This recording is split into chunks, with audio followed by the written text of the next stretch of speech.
The Bollinger Bands indicator was created by the American analyst John Bollinger as a system for analyzing and calculating investments.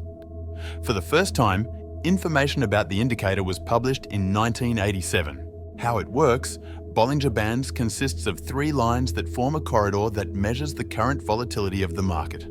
The indicator formula is built in such a way that when the market volatility is high, the corridor expands, and when the market volatility is low, it narrows.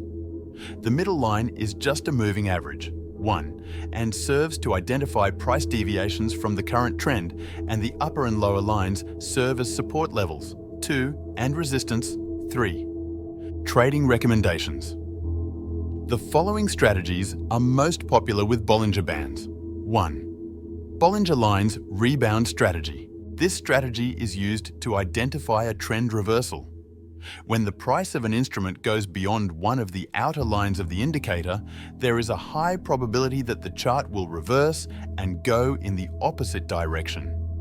Therefore, if the graph crosses the upper line of the indicator, you can place a put trade since the price is likely to correct itself and go down.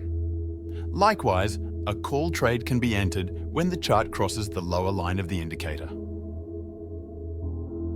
2.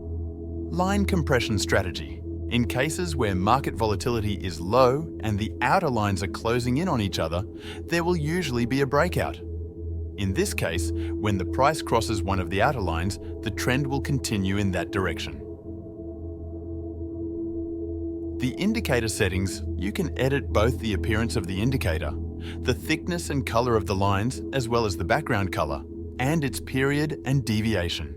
The period is responsible for the time, based on which the indicator is formed, and the deviation is for the distance of the upper and lower lines from the moving average.